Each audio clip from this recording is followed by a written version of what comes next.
Hey guys, welcome to this week's podcast episode. And I've got a fantastic guest for you today, Jace Graham. He's going to talk to us all about oil and gas investing. And he's got extensive experience coming. He's based out of Dallas, Texas. And I'm really happy to have him on the show. So, Jace, welcome. Chris, thank you. Glad to be on the show with you. Yeah, I know so talk about Rising Phoenix Capital. You talk about real estate royalties, talk about your background and how you can best serve the audience. Perfect. No problem. I'm the CEO and founder of Rising Phoenix. We're out of Dallas, Texas. Rising Phoenix is comprised of a few different operating companies. We've got a real estate investment company. We buy a lot of single family residents all over the Dallas-Fort Worth Metroplex and fix those up and sell them. And also we do private lending and hard money lending for the real estate vertical. We also have an oil and gas acquisition vertical where we're acquiring oil and gas minerals throughout the country.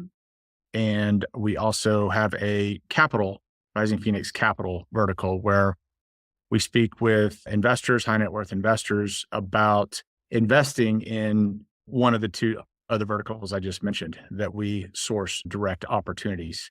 Quick background on me. Like I said, I'm from Dallas, Texas. I was born and raised. I'm a fourth generation oil and gas guy. So I grew up in and around the business. My father was a successful independent operator. So he would go out and lease acreage out in the Permian Basin, raise capital, and go drill oil wells. And so I was fortunate enough to work alongside him for about 15 years before he passed in 2019, but started Rising Phoenix back in 2016 with kind of the focus on acquiring oil and gas minerals throughout the country. I had done a lot of that with my father. We also did a lot of direct drilling opportunities, but I found a nice little sweet spot in oil and gas minerals. And that kind of dovetailed into kind of what we do on the real estate side. Both verticals are heavy ground game. We've got sales teams in place that are picking up the phone and talking to a lot of people, whether they own single family residences in the Dallas-Fort Worth area or they own minerals throughout the country. We're a smaller boutique-ish type firm that's really focused on how we acquire those two types of asset classes. And we're pretty good at it. And so we've built out these verticals. We've got a great team at Rising Phoenix comprised of about 15 individuals, split about 50-50 between our real estate and our mineral and royalty teams. And so now we're stepping out. We've got about 35 million in mineral assets under management. So we're starting to, and primarily it was friends and family and people we know and like doing business with, and starting to realize that there's really not this asset class out there for a investor to look at and invest in, talking about the oil and gas energy investing that we do. And so found a need for that. And so we rolled out Rising Phoenix Capital within the last 18 months to focus primarily on educating people about this type of asset class, which is oil and gas investing, whether that's minerals or direct drilling opportunities. And we'll talk more about those here later. But yeah, just excited to spread the word, talk about what we do. Like I said, not a lot of people know about the asset class or even invest in it. So happy to pop the hood and pull back the curtain, if you will, and explore more about what that looks like.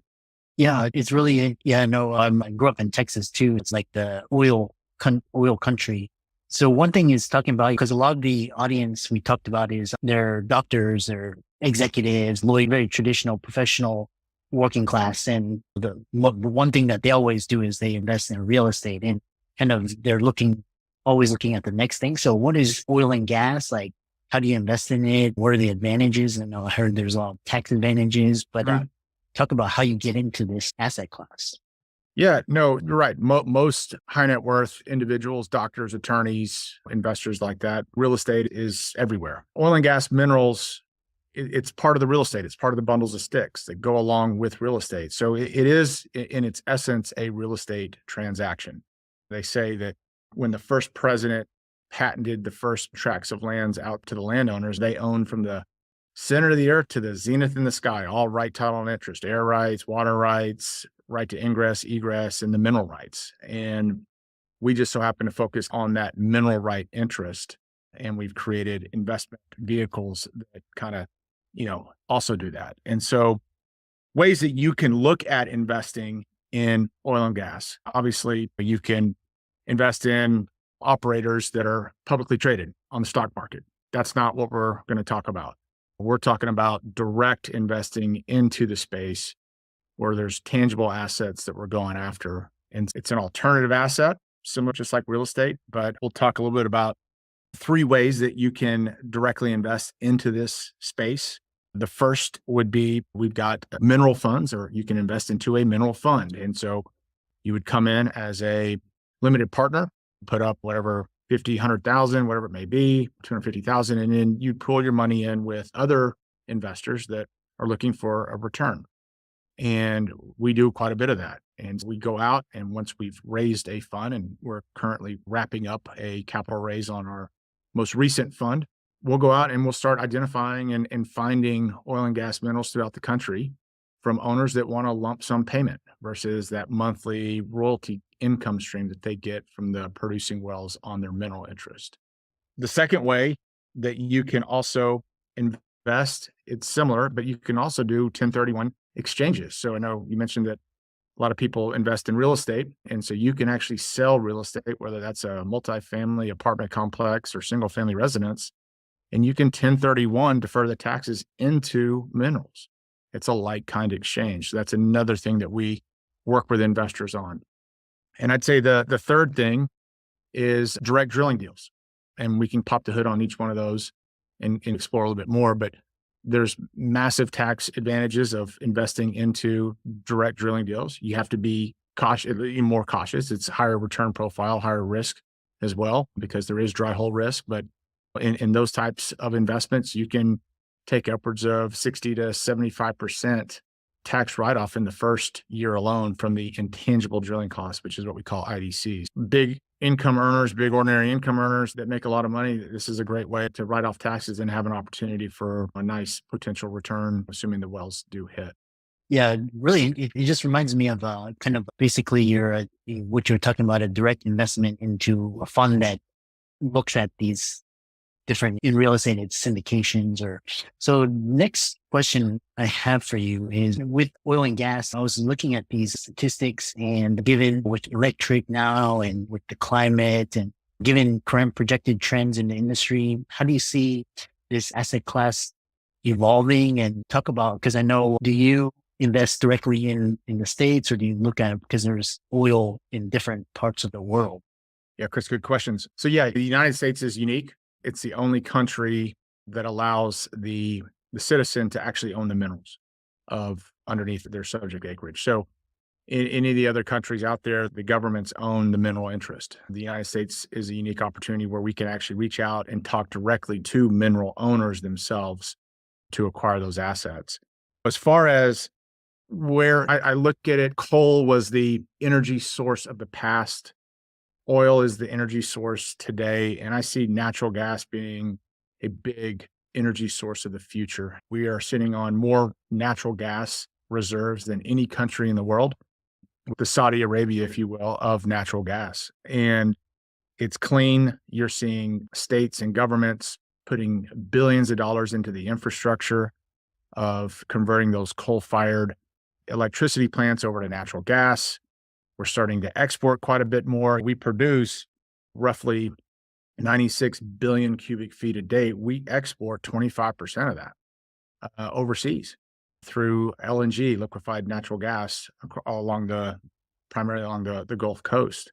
So massive demand. Just looking at current state today, where energy comes from, you're looking at about 33% of our energy is supplied by natural gas. 36 is by oil. Coal comes in at 10%. Renewables are at 13%, but that's all renewables. That's wind and solar. And without the subsidies, it's really hard for solar and wind to really stand on its own, especially when natural gas is so cheap. We're hovering around 5-year lows. It's $2 an MCF. It's been as high as $8 within the last 2 years. So it's really hard for those other alternative energy sources. And I'm all for all of them. I think you need it all. I mean, the United States has got a very big thirst for energy. It's going to come from a lot of different places. Just the infrastructure that we have here in the United States for oil and natural gas, it's huge. It's massive.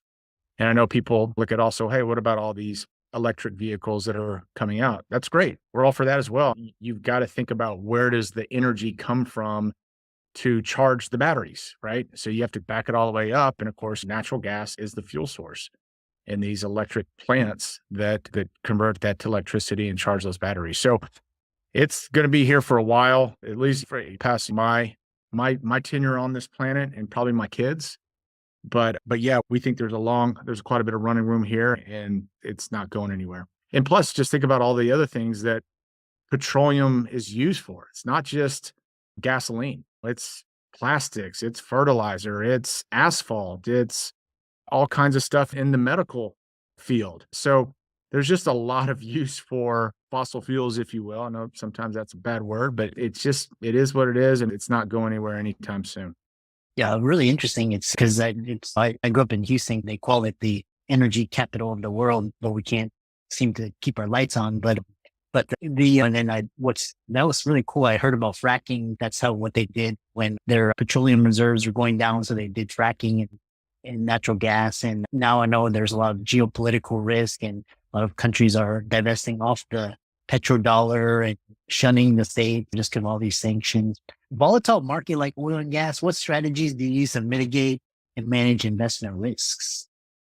Yeah. And so, yeah, it's great because you're right. Oil and or natural gas can fluctuate in price quite a bit on an annual basis. There's no Zillow, there's no MLS for this stuff to be able to underwrite it and look at it. That's why it's pretty hard to do. But we've got an in-house petroleum engineer who is licensed, that went to school to study how to underwrite these types of assets. So when we see commodity prices playing on the upper end, then we're really haircutting the reserve profile of that underlying asset or wells that we're looking at buying, looking at that future production. When prices are low, we can get a little bit more aggressive. And so we're trying to find that happy medium where we can play regardless of where commodity prices are. So right now, natural gas is at $2 an MCF.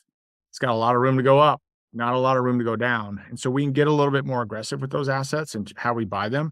Where oil is hovering around 70, $75 a barrel. It's gone as high as 120. It went as high as 100 back in 2022. So we like oil at $70 a barrel. It's a good place where buyers and sellers can transact and not have issues. But when prices go too high, the seller's sentiment is they think it's worth a lot more than we're willing to pay. We're only using a $70 price strip. They're getting check stubs based off 100. So we try to mitigate that risk. And when you invest in one of the mineral funds, you're diversified across various assets, various basins, various, commodity types. So it's not all oil or all natural gas. So you've got this blend of many different assets across all the major basins, from the Permian Basin to the Marcellus Shale up in the Northeast to the Haynesville Shale in Louisiana, Barnett Shale right outside of Dallas, heavy natural gas, Bakken Shale up in the Dakotas that you've heard about. So we play in all those basins. We own assets in every single one of them. And so you're looking at a blended approach, and our funds have done pretty well. Through COVID and everything, we've averaged about 17% cash on cash return back to our investors on an annual basis. Fascinating. And you talked about the capital appreciation. You talked about the royalties, the tax advantages, the risk mitigation. How can people find you and find out more about what you do if they're interested in learning more? I'm sure you offer investor relation webinars and that sort of thing, conference calls. How can they find out more about you and what you do? Absolutely. We do both we do the minerals. Like I said, we do mineral funds. So if someone's just looking to invest and get in, and we do a $50,000 minimum accredited investors, that we've got a mineral fund, and we've got one right now called maroonbellsfund.com. You can go check it out. So there's some information about it, some videos on how we underwrite, how we acquire. So that's one spot. We also do 1031 exchanges. So those are direct. You can't 1031 into a fund. So we really educate our clients on what that specific asset looks like that they can 1031 into. And then around this time each year, we roll out a direct drilling fund where it's more of a tax type advantage, but return profiles are in that 3 to 5 to 1 MOIC, or multiple on invested capital. As far as reaching out, finding us or me, you can reach out, talk to somebody on our investor relations team, invest at rising-phoenix.com. That's rising dash with the hyphen phoenix.com.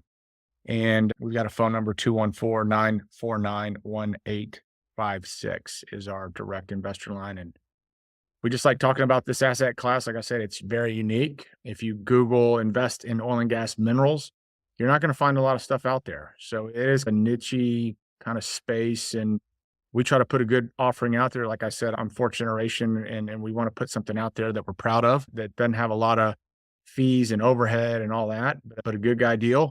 And I think we've done that with just our structure and our promote on the deal. We put it on the back. So we don't make our bulk of our money until the investment goes full cycle and gets our investors all their money back. And I think that speaks to what we do and how we do it. Yeah, I really enjoyed talking with you. And I love you. Sometimes we get guests questionable, but I really love your forthrightness and your willingness to discuss this interesting asset class. And for all the audience, be sure to give Jace's resources. You can follow, check out his webinars, his content, reach out to investor relationships. And with that, thanks so much for coming on. Right. Hey,